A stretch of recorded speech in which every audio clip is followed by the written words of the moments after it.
लकाली र तेरो जापानको बसाइ एकदम फलदायी होस्। दुःख कष्ट सिनका त भाँचेको छैन यहाँ, अब त्यहाँ सबै आफूले गर्नुपर्छ। कोहीसँग नरिसाउनु, यहाँ जस्तो भनक्क रिसाउँदा सबै काम हुँदैन, त्यहाँ सबै आफूले गर्नुपर्छ। बिहान उठ्नेदेखिको बेलुका खाने पकाउने गर्ने काम मिलाउने कामको पढाइको सब धेरै जिम्मा छ। हामीले गर्नुपर्ने सरसहयोग हामी यहाँबाट गरिहाल्छौँ। हाम्रो धेरै धेरै माया छ, सम्झना छ।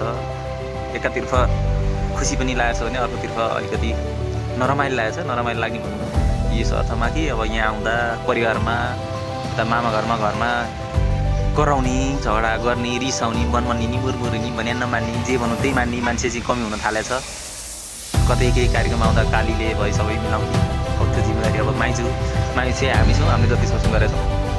अब ठिकै छ, जापानको बसाइ एकदम राम्रो बनाउनु, नमातिनु, नआतिनु, सबै कुरालाई राम्रोसँग लैजानु।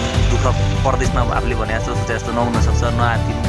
हरेक सानातिना कुराहरू सेयर गर्नु। हामीले तँलाई राम्रो बाटोमा गाइड गर्छौँ है। नराम्रोतिर यताउति केही हुन लाग्यो भने हामी सम्झाउनु, यस्तो हुन्छ। अब मामाको साथीहरू यताउति थुप्रो छन् त्यहाँ। अब केही अप्ठ्यारो गाह्रो पऱ्यो भने मामाले जे जसरी पनि मिलाइदिन्छ।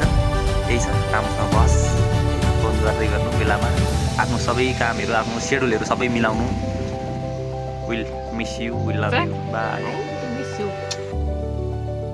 छोरी जापानको पिछे राम्रोसँग गर्नु कामसाम, नआत्तिनु नमात्तिनु, राम्रोसँग गर्नु। धेरै धेरै माया छ, यस्तै हो।